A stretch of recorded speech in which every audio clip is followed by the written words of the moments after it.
The woman who owned half the city was standing between me and the only plane leaving it. Celeste Ashford wore a white coat over a black dress, her silver white hair moving in the wind from the private runway.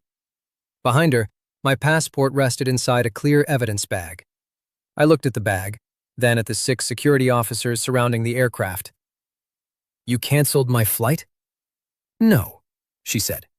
"I bought the airline." I almost laughed. 5 years ago, Celeste had owned 1 suitcase, 2 bruised wrists, and a future that ended with 12 people dead. Now she controlled Ashford Holdings, and apparently my escape route. "You cannot buy every road out of the country." "I bought the company managing them." Her eyes dropped to the envelope holding my resignation and goodbye letter. "Give it to me." "No." "Then read it aloud." I had changed every event that created the feared villainess from the novel. I saved her brother, protected her inheritance, and sent her abusers to prison. Yet Celeste still became dangerous. Now that danger was aimed at anyone trying to take me away, including me. 5 years earlier, I woke inside a modern web novel as Logan Reed, the spoiled son of an investment family. The original Logan helped steal Celeste's inheritance. She destroyed his company, and then he vanished without a body. I had arrived before the main plot. Celeste was 19, orphaned, and controlled by her uncle Graham. 3 events turned her into the villainess. Graham framed her mother, her younger brother Owen died in a staged crash, and someone declared Celeste mentally unfit to control her shares. My plan was simple: prevent those events, avoid Celeste, stay alive. It worked for almost 4 hours. That evening, my family attended an Ashford charity auction. I found Celeste behind the hotel kitchen, standing barefoot beside a service elevator. One of her heels had broken. A red mark circled her wrist. She held a silver serving tray, even though her name was printed on the building. 2 women from her family walked past without looking at her. One whispered, "Graham says she should be grateful he still lets her attend." Celeste lowered her eyes. Years later, the novel introduced her destroying a rival company before breakfast. The girl before me looked like she was apologizing for existing. I recognized her dress. In 7 minutes, Graham would accuse her of stealing it, and security would find planted jewelry. I handed her my jacket. "Check the left pocket." Celeste pulled out a diamond bracelet and went pale. "How did you know?" A microphone called for her from the ballroom. I pulled the fire alarm. Sprinklers opened. Guests screamed. Celeste stared as water ran through her white hair. "That was your solution?" "It was fast." "What do we do now?" I should have walked away. Instead, I took her hand and ran. We escaped through the loading dock and reached my car before security closed the underground garage. Celeste sat in the passenger seat wearing my jacket over the wet dress. She did not ask where we were going. She only held the bracelet in her palm and watched the hotel disappear behind us. "I can take you to the police," I said. "My uncle funds their charity foundation." "A lawyer?" "He controls the family legal office." "Your brother?" "Owen is 17. Graham sends him away whenever I cause trouble."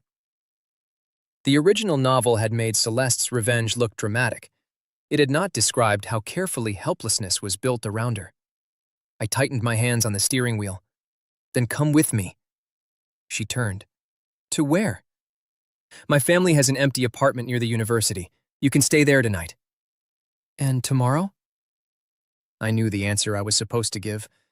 Tomorrow was not my problem.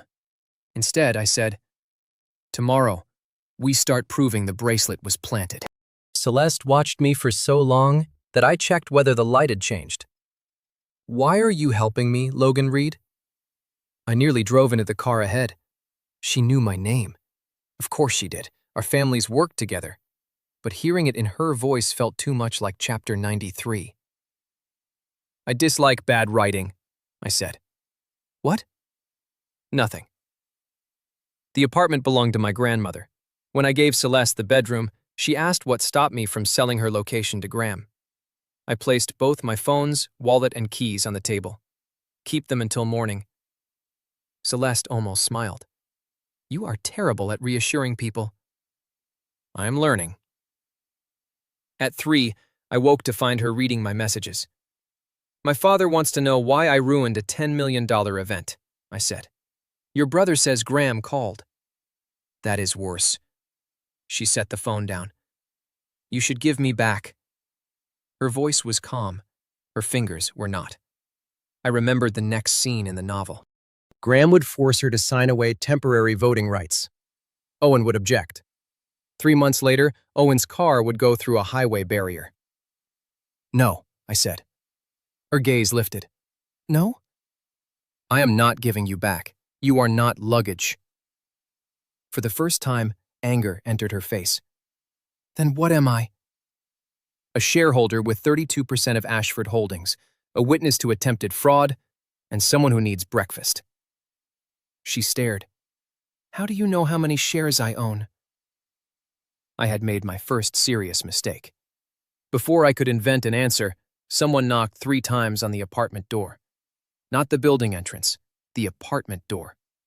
Only my family knew this address. Celeste reached for a kitchen knife. I raised one finger to my lips and checked the security display. My older brother, Marcus Reed, stood outside. Beside him was Graham Ashford. The original Logan had helped Graham. Apparently, the story was arriving early. Graham smiled directly into the camera. Logan, open the door. Celeste is frightened and confused. Celeste's grip tightened around the knife. I whispered, Is there another exit? Fire stairs through the bedroom balcony. How do you know? I checked. Of course she had. We slipped onto the balcony while Graham continued knocking. The fire stairs ended in a locked courtyard. Celeste pulled a hairpin free and opened the gate in 12 seconds. I looked at her. My mother hated when I locked my bedroom door. The casual way she said it made me want to go back upstairs and introduce Graham's face to the elevator. We crossed 2 alleys and entered a 24-hour print shop. I used their computer to send copies of the planted bracelet photographs to an independent attorney. Then Celeste noticed something on the screen. An email from Marcus. Its subject line read, Reed Ashford Agreement. She opened it before I could stop her.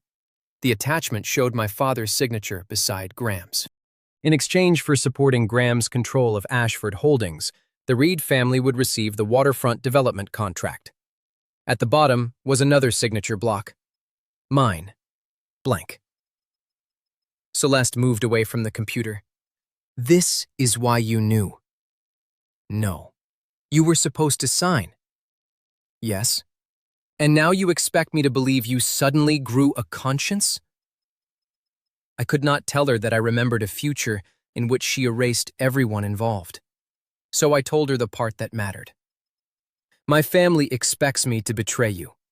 I have decided to disappoint them. She laughed once, without humor. Why? Because 5 years from now, if nobody helps you tonight, Owen dies. The print shop became silent, except for the old printer rattling behind us. Celeste stopped breathing. You know something about my brother? I know his car loses control on the Northbridge Expressway. When? October 17th. That is 4 months from now. Yes. Who causes it? I don't know. That was true. The novel never revealed the person who tampered with the brakes. Celeste walked close enough that I could see rainwater on her eyelashes. If you are lying to control me, I will destroy you. There she was, the future villainess. I should have been afraid. Instead, I felt relieved. Anger was better than surrender. I know, I said. That is why I'm trying so hard to be useful. By sunrise, a court froze Celeste's shares.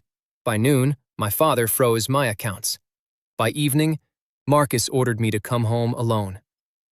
I did not. Celeste and I hid in a hotel and fought through documents. We found the employee who planted the bracelet and a ledger proving Graham had disguised stolen funds as consulting fees. Each answer kept us alive and made Graham more desperate. One night, Celeste returned from meeting her attorney and found me packing. She stood in the doorway. Where are you going? My family has agreed to release my grandmother's apartment if I sign away my trust. We need somewhere secure. You are giving up your inheritance. I am exchanging a future headache for real estate. Because of me. Because my family made the wrong investment. She took the shirt from my hand and placed it back in the drawer. You are not leaving tonight. That is not your decision. Her gray eyes met mine. No, but the car waiting outside belongs to Graham. I went to the window. A black sedan idled across the street. 2 men sat inside. Celeste had noticed them before I did. The woman I was trying to protect had started protecting me. That should have felt reassuring. Instead, I remembered a line from the novel. Celeste Ashford never forgot a debt. We left through the hotel laundry room. 3 months passed. Celeste enrolled in business school and worked from the apartment at night. Owen came to see her in secret. He was cheerful, suspicious, and far more observant than the novel suggested. During their reunion, he hugged Celeste, then looked over her shoulder at me. So you're Logan. That depends who is asking. The brother of the woman sleeping in your apartment. Celeste corrected him. He sleeps on the couch. Owen looked between us. That was not the defense you thought it was. He quickly became useful. Graham had assigned a new driver to him and replaced his usual car. The new vehicle was scheduled for delivery on October 16th, 1 day before the crash. We arranged for a mechanic to inspect it. The brake line had been partially cut. Police arrested the mechanic who had accepted the payment, but Graham's name was nowhere in the records. Still, Owen survived October 17th. At midnight, the 3 of us sat on the apartment floor eating cheap cake. I stared at the date on my phone. The first future event had been changed. Celeste leaned against the sofa, her white hair loose around her shoulders. You look disappointed. I am happy. You look like a man who just discovered the door behind him has disappeared. She was too perceptive. Once Owen survived, Celeste's darkest turning point was gone. The evidence against Graham was moving through court. My job was almost finished. That was when I began planning to leave. Not because I disliked Celeste. That was exactly the problem. She had started waiting for me before eating. She could identify my footsteps in the hallway. When nightmares woke her, she sat outside my door without knocking because she refused to ask me to stay. I had entered her life with knowledge no normal person should possess. Every choice she made around me was built on gratitude, fear, and dependence. If I remained, I would never know whether she chose me or simply chose the first hand that opened her cage.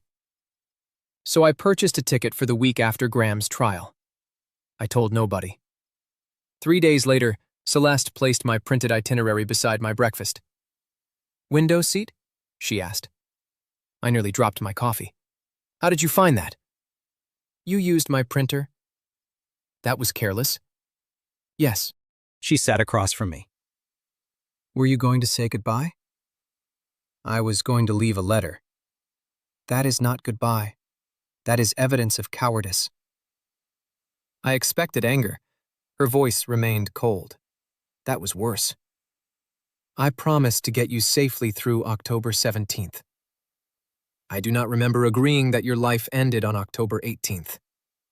Celeste, is this what you do? Rescue people? Decide what is best for them, then disappear before they can disagree? Her words hit harder because they were accurate. I folded the itinerary. You deserve a life that is not organized around me. And you deserve the right to make that decision for both of us? No. Good. She took the ticket, tore it in half, and dropped the pieces into my coffee. That flight has terrible reviews. I stared at the cup. This does not solve the larger issue. I know. I bought you a ticket for the following month. Now I stared at her. Celeste looked away. I am not asking you to stay forever. I am asking you not to leave while Graham is still free. It was reasonable. That was how she won. At trial, Graham arrived smiling. 2 witnesses vanished.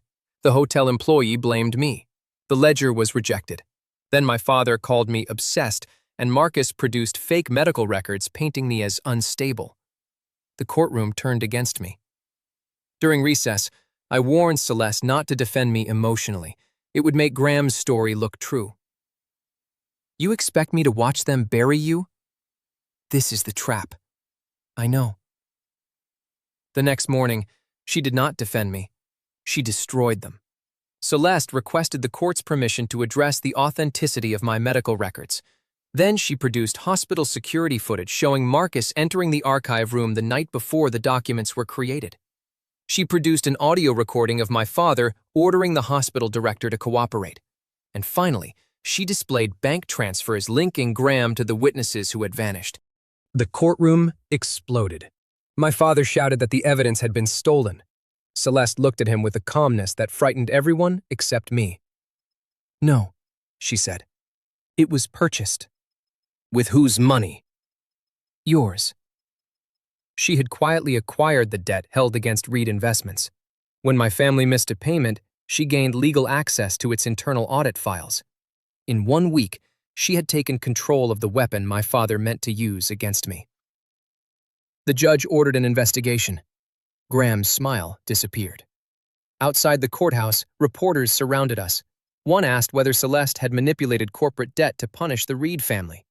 She answered, yes. Another asked if she intended to destroy anyone who threatened Logan Reed. Celeste looked directly at the cameras. Yes. That clip spread everywhere. By evening, financial news had given her a new name, the White Villainess. I had prevented the woman from the novel from becoming a criminal. Instead, I had apparently helped her build a public brand. You should have denied it, I said when we returned home. Why? Because normal executives do not admit to destroying families on television. Your family attempted to have you declared mentally incompetent. That does not make your answer good public relations. Celeste removed her earrings. I was not answering for the public. I knew what she meant. That frightened me more than the headlines. Graham vanished before police could arrest him. Owen's apartment was searched. Our attorney's office was set on fire. Then a package arrived at the apartment. Inside was the silver bracelet from the charity auction. Beneath it lay a photograph of Celeste sleeping in her bedroom. The photograph had been taken the previous night. We searched the apartment. There were no cameras, no forced entry, nothing missing. Only when Owen called did we understand. Graham had not entered the apartment. He had taken the picture from the building across the street. Owen found the rented room. Inside were photographs covering 5 years. Celeste entering school, Celeste meeting lawyers, Celeste hugging Owen, me sleeping on the couch near her door. On the final wall, one photograph had been circled in red. My airport ticket. Graham knew I planned to leave. That evening, a message arrived from an unknown number. Leave her, and she lives. Celeste read it over my shoulder. This is convenient, she said. How? You already wanted to leave. This is not funny. I am not joking. For the first time since I met her, she looked genuinely afraid. Not for herself, for me. The original story returned to me with terrible clarity.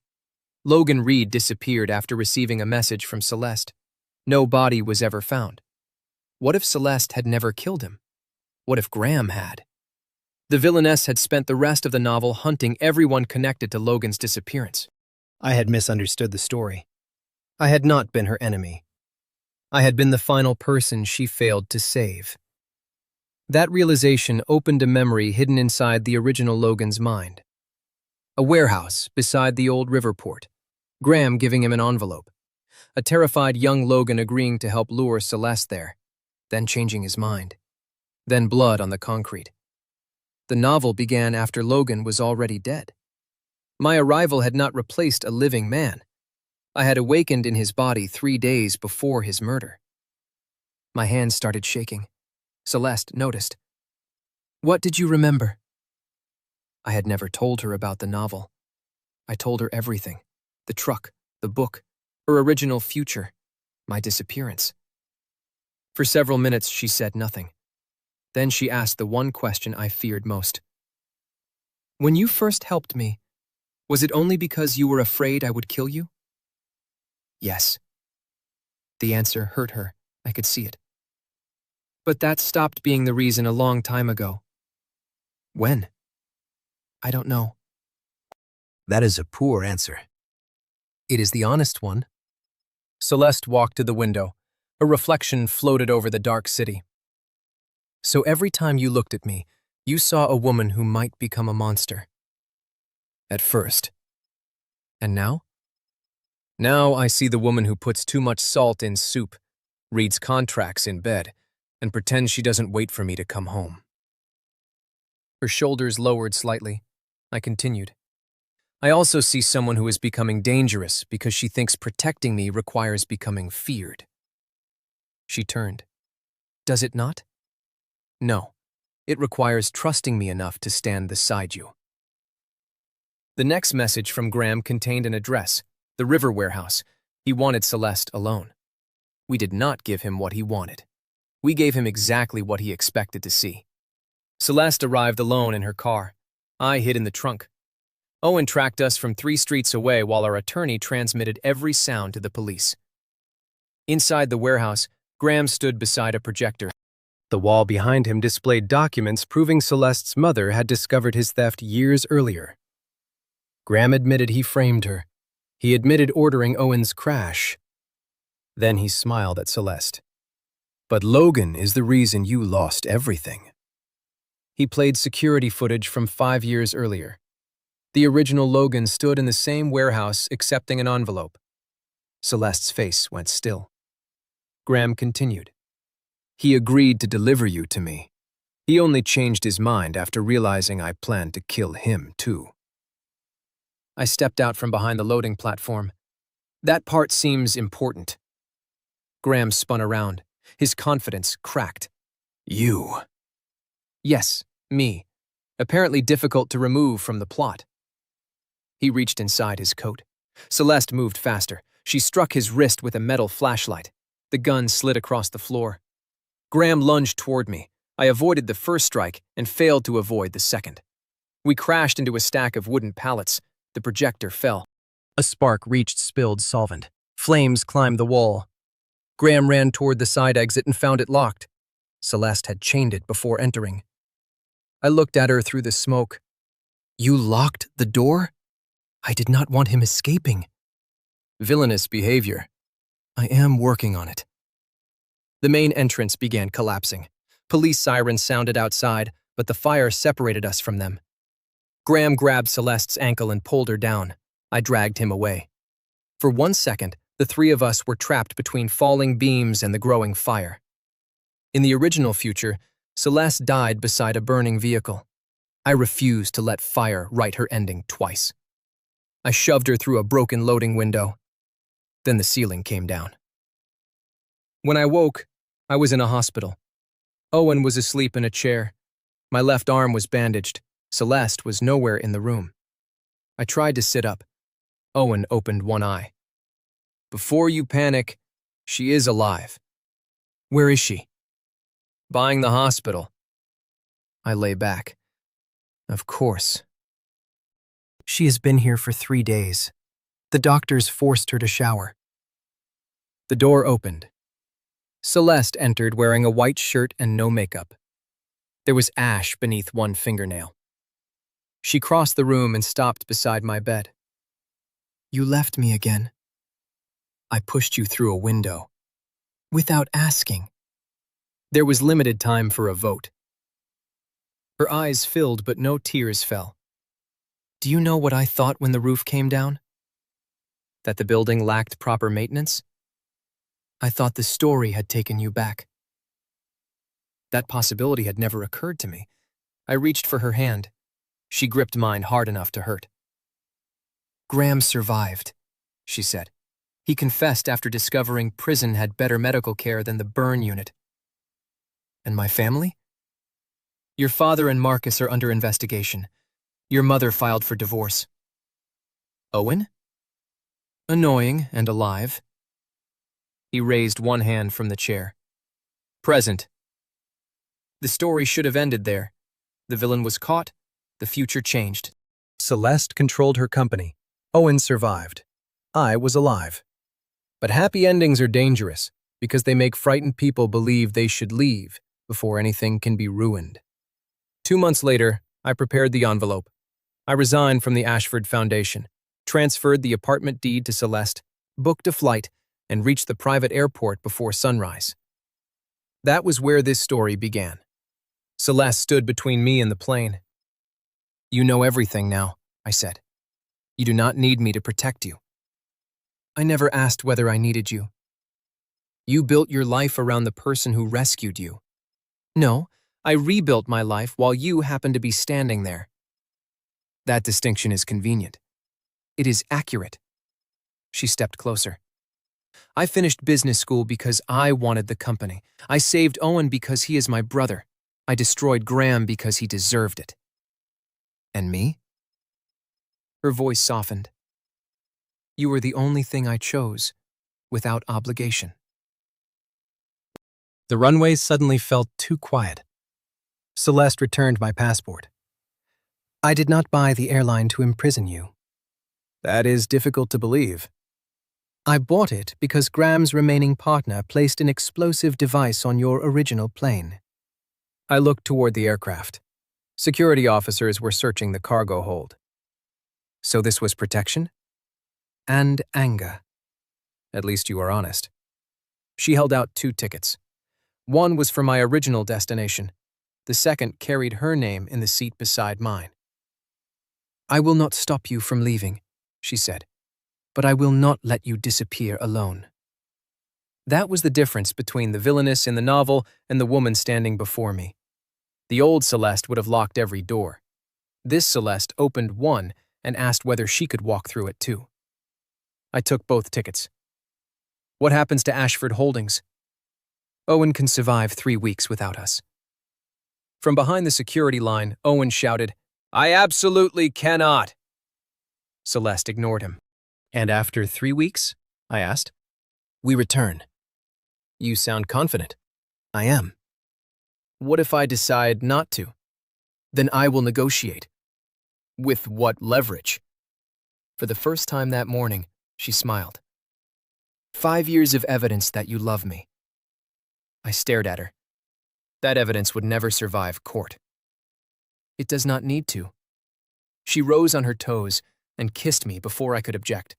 The security officers looked away with the discipline of men who valued continued employment. When Celeste stepped back, her gray eyes were brighter. "Did the future villainess do that in your novel?" "No." "Good." She took my hand and led me toward the plane. I saved Celeste because I feared the woman she might become. I stayed because of the woman she chose to be. She still became feared. Companies corrected abuses when her white hair entered a boardroom, and men like Graham learned that kindness was not weakness. The newspapers called her the White Villainess. Celeste framed the first headline and wrote beneath it, "He saved my future." I saved hers first. Then she made sure I never disappeared from it again.